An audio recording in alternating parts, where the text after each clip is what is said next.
जय देवा जय देवा जय देवा जय देवा जय शिव मार्तंडा.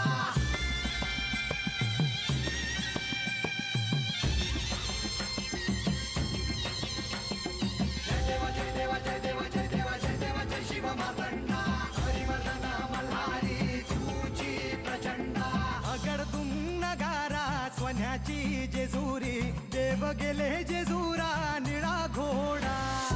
अगडतून नगारा सोन्याची जेजुरी, देव गेले जेजुरा निळा घोडा. पावणे तोडा कमरी कर पटा, मिहिर मस्तकी तुळा. खोबऱ्याचा कुटका भंडाऱ्याचा भडका, बोल अहंकारा सदानंदाचा येळकोट, सदानंदाचा येळकोट. जय देवा जय देवा जय देवा जय देवा जय देवा जय शिव मार्तंडा. जय देवा जय देवा जय देवा जय देवा जय देवा जय शिव मार्तंडा. हरिवर्धन मल्हारी तुझी प्रचंडा. जय देवा जय देवा जय देवा जय देवा जय देवा जय शिव मार्तंडा. हरिवर्धन मल्हारी तुझी प्रचंडा. उद्या गडावर जाऊन श्री खंडेरायांची भेट घेऊन मगच चंदनपुरीकडे प्रस्थान करा. आणि हे सांगण्यामागे काही कारण आहे हे ध्यानात ठेव. महाराज, आत्तापतूर तुम्ही मला सांगितलं आणि मी ते ऐकलं नाही असं कधी झालं नाही बघा. आणि मला ठाव आहे की तुम्ही हे समज मला माझ्या भल्यासाठी सांगताय. आणि मला बी खरं तर लई इच्छा आहे खंडोबासनी भेटायची. वय महाराज, महाराज मी तेच म्हणलं बानूला की खंडोबाचा राज्याभिषेक पाहिला हो, पण त्यांची भेट झाली नाही ना, याची हुरहुर मनाला लागून राहिली बघा. वय महाराज, आता तुम्ही म्हणलात तसं खंडोबासनी उद्याच्याला भेटूनच आम्ही वस्तीवर जाऊ बघा. नारायण नारायण. शुभम भवतु.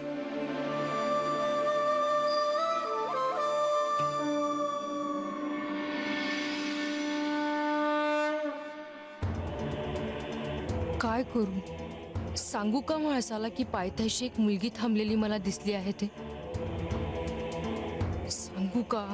म्हाळसा, तुला एक सांगायचं होतं. देवांचा गडावर राज्याभिषेक पार पाडला. राज्याभिषेकासाठी आलेली सारी पाहुणे मंडळी सुद्धा परतली. पण काय म्हाळसा, गडाच्या पायथ्याशी मला एक मुलगी दिसली. ती आणि तिचं कुटुंब असेल कदाचित. मग कदाचित ही मुलगी तीच तर नसेल ना? पण आता हे सगळं तुम्हाला का सांगतेस? राज्याभिषेकाच्या वेळी मला त्या मुलीला पाहायचे होते. तुझं तिच्याकडे दुर्लक्ष झालं म्हणून माझी आणि तिची भेट होऊ शकली नाही. अगं, मी देखील मनापासून त्या मुलीला शोधण्याचा प्रयत्न करत होते. अगं, तू माझ्याशी असं का वागते आहेस? माझ्याशी धड बोलत नाही आहेस अगं तू? तुझा माझ्यावरचा राग गेला नाहीये का? लतिका, याचं उत्तर तुला चांगलंच ठाऊक आहे. हो, मला तुझा राग आला आहे.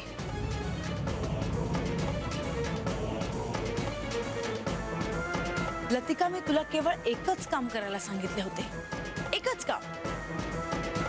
इतकंच की राज्याभिषेकाच्या वेळी येणाऱ्या लोकांमध्ये त्या मुलीला शोधायचे. इतकंही काम तू करू शकली नाहीस?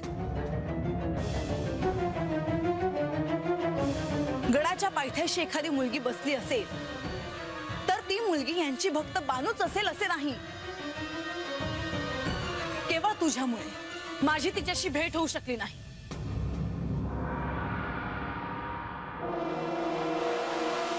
म्हाळसा, म्हाळसा,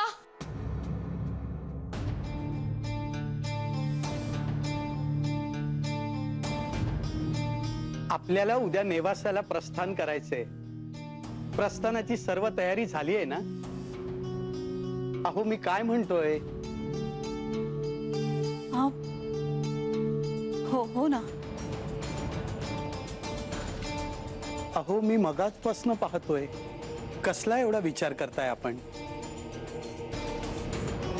अहो, राज्याभिषेकाच्या वेळेला मायसा मला खूप काळजीत वाटली. त्याआधीही आपण जेजुरीत आलो तेव्हा अतिथी कक्षात लक्ष्मी देवी आल्या होत्या. त्या आणि मायसा बाजूला जाऊन काहीतरी बोलत होत्या. मला बाई मायसाची खूप काळजी वाटते. हे असं काही जाणवलं किंवा बघितलं ना की महाशास्त्रींचं बोलणं सारखं आठवत राहतं. अहो मला देखील म्हाळसाची काळजी वाटतेच ना, पण आपण म्हणताय त्याप्रमाणे राज्याभिषेकाच्या वेळी म्हाळसा मला काळजीत दिसली नाही. उलट श्री खंडेरायांच्या राज्याभिषेकाच्या वेळी किती आनंद होता तिच्या चेहऱ्यावर. खरंच सारं काही सुरळीत होतंय ना. मनाला कितीही समजावलं तरी काळजी काही संपत नाही. आपण फार काळजी करू नका, सर्व काही चांगलेच होईल. आई, बाबा, काय बोलणं चाललं आहे? म्हाळसा, आम्ही उद्याच्या प्रस्थानाविषयी बोलत होतो. बाबा, म्हणजे तुम्ही उद्या नेवासेला जाणार? अजून काही दिवस थांबला असतात तर मला देखील बरे वाटले असते. नाही मायसा, आम्ही इथे आलो तुझा सुखाचा संसार चाललेला पाहिला. श्री खंडेरायांचा राज्याभिषेकही पाहिला. डोळ्याचं पारणं फिटलं बघ अगदी. आता खरंच खरंच आम्हाला निघायला हवं. आणि कितीही झालं तरी हे लेकीचं सासर आहे, हे कसं विसरून चालेल म्हाळसा?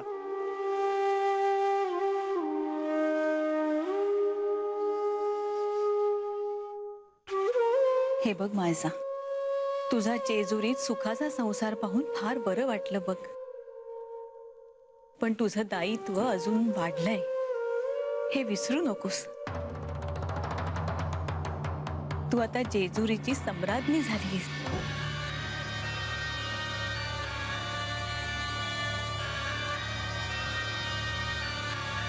सगळ्यांची काळजी घे. कोणाचं मन दुखावलं जाईल असं वागू नकोस. असा सुखाने संसार कर.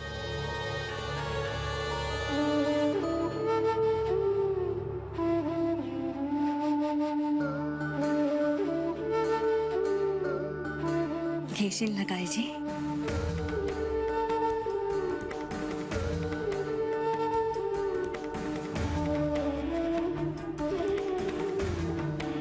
हो आई.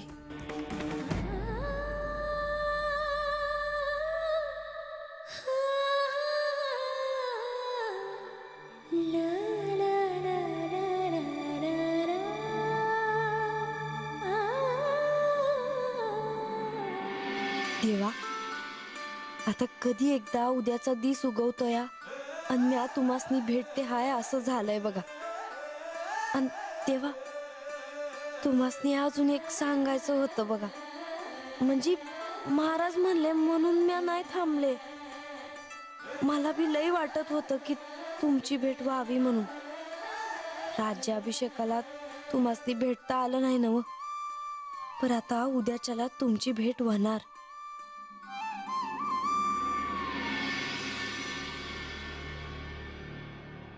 हे बानू, अगं रात लई झाली या, झोप की आता.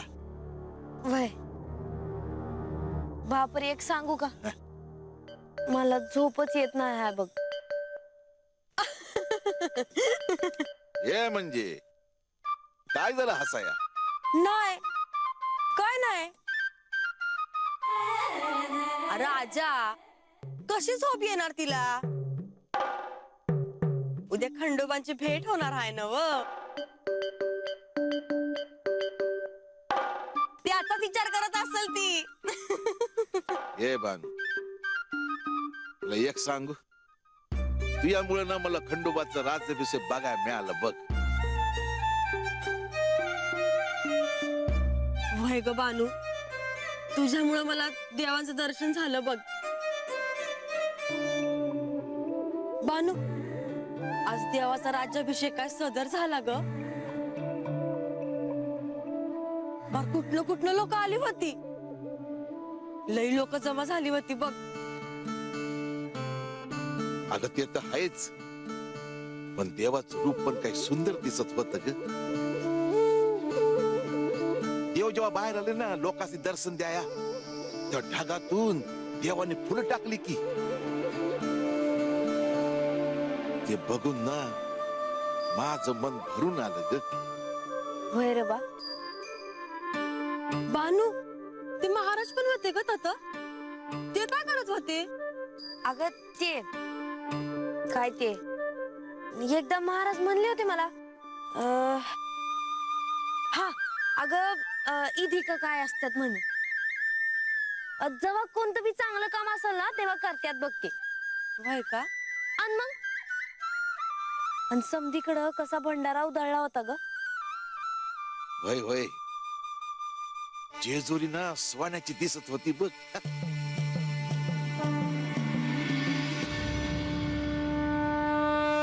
राज्याभिषेकाची जी कल्पना मी केली होती त्याही पेक्षा सुंदर सोहळा झाला.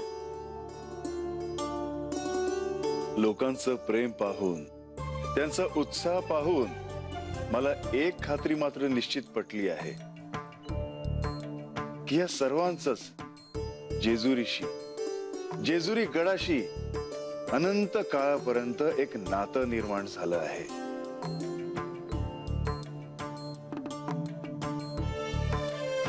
राज्याभिषेकाचे विधी सुरू असताना राजाची सांगितलेली व्याख्या, राजदंड विधी, मुकुट चढवण्याचा विधी, हे सगळं माझ्यासाठी नवीन होतं.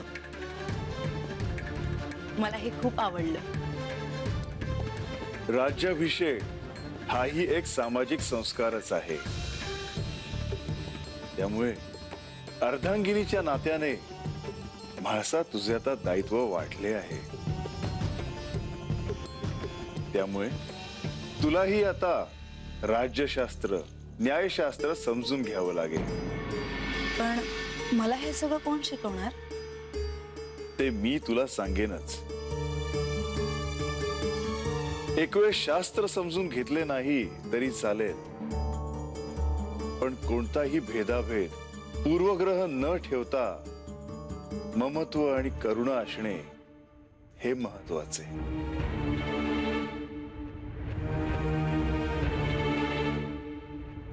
मी ते तुमच्याकडून समजून घेईन. राज्याभिषेकाच्या शेवटी लोकांची इतकी गर्दी पाहून मला आश्चर्य वाटले. तुम्हाला पाहायला लोक किती दूरवरून जेजुरी गडावर आले होते.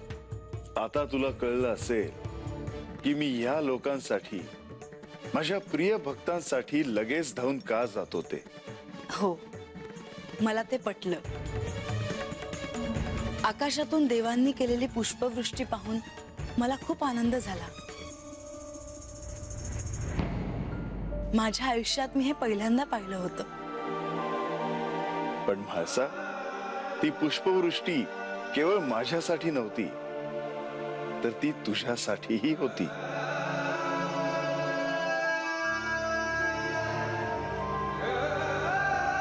पण मी तर नेवासेतून आलेली मुलगी आहे. तुमच्याविषयी असलेली माझी भक्ती काय आहे हे मला माहित. पण मी कोण आहे हा प्रश्न मला त्यावेळी पडला. खरंच मी कोण आहे?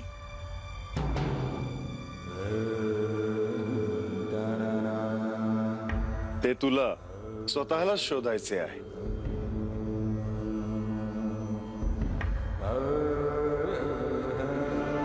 पण तुम्ही माझ्यासोबत आहात ना? म्हाळसा, तू कोण आहेस ह्याचा शोध जोपर्यंत लागत नाही तोपर्यंत आणि त्यानंतरही अनंत काळापर्यंत मी तुझ्या सोबतच असणार आहे.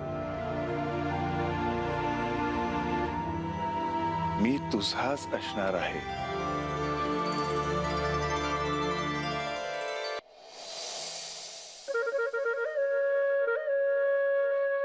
अंगास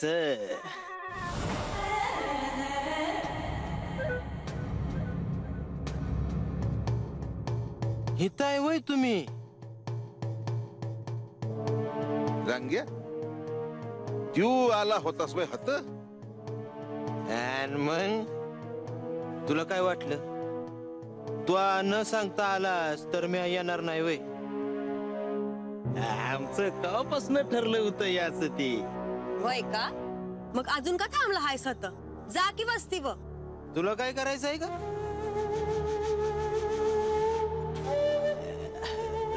म्हणजे तुम्ही इथं काय करताय होय का बानू आमासनी थांबायचं हाय हातच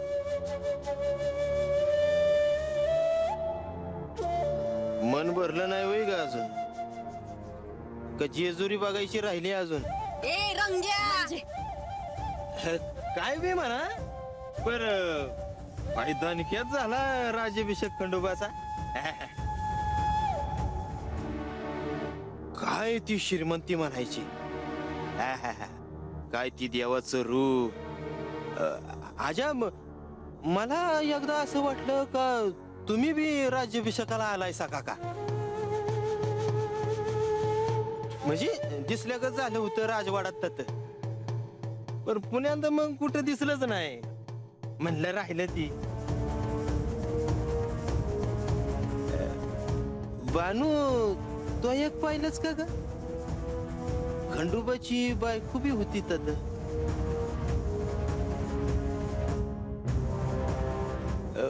मला ही ठाऊच नव्हतं खंडोबाचं लगीन झालंय ती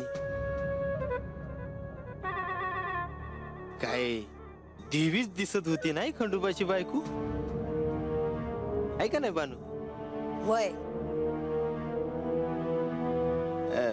मला एक सांग बानू खंडोबाचं लगीन झालंय हे तुला ठाऊ होतं का ग वय का नाही बोलली नाही कवा मलाच काही वस्ती कुणाला बी ठाऊ नाही हे अरे तुला कशा पाय सांगू परम्या आणि आता झालंय का तुझं काय विचारायचं हाय ते नाही झालं की अजून काय नाही चला आता वस्ती जाऊन ही समज सांगाय पाहिजे म्हणजे खंडोबाचा राज्याभिषेक कसा झाला खंडोबाचं लगीन बी झालंय सांगाय पाहिजे का नाही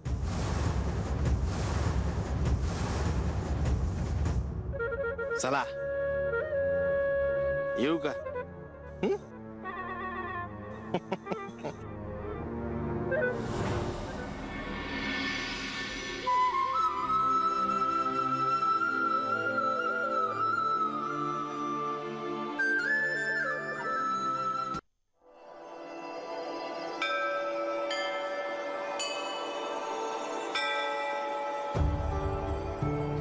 मायसा आता आम्ही निघालो पुन्हा कशी भेट होईल माहित नाही काळजी घे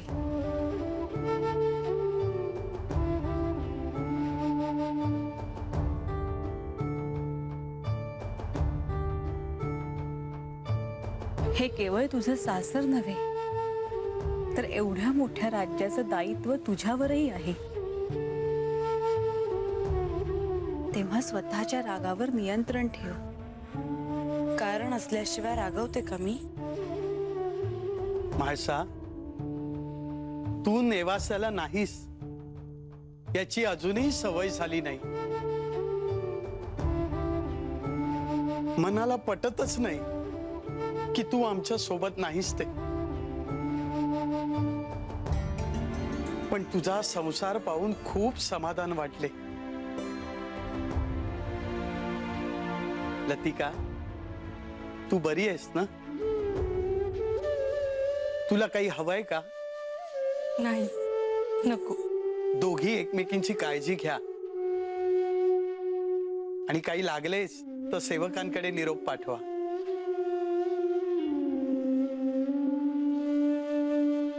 म्हाळसा खरं तर तुम्ही यांना थांबण्याचा आग्रह करायला हवा होता आणि तुम्हीही लगेच निघालात अहो खरं तर मुलीच्या घरी पाणीही घेऊ नये अशी रीत आहे पण माझंच मन राहावे ना म्हणून माझ्यासाठी एक दिवस हे आधी यायला तयार झाले. हे तुमचंच घर आहे, केव्हाही या. खूप छान झाला राज्याभिषेकाचा सोहळा. म्हाळसानेही खूप काम केले आहे या सोहळ्यासाठी. आमच्या माणसाची तुम्ही सगळे काळजी घेताच, पण तिला सांभाळूनही घ्या.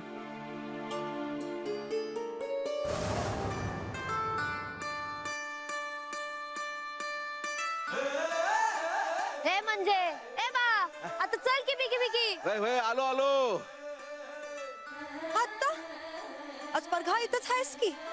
अगं म्हणजे अजून यो सारा गड चढून जायचं आहे आणि आज खंडोबासनी बघायचं आहे ना.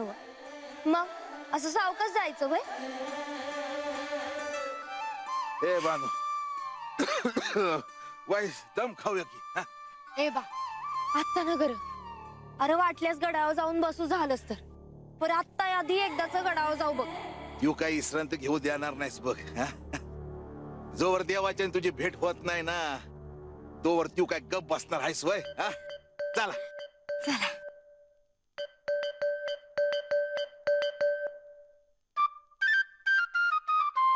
देवा खरंच आहे बघा, आता कधी एकदा तुम्हासनी पाहते असं झालं आहे मला.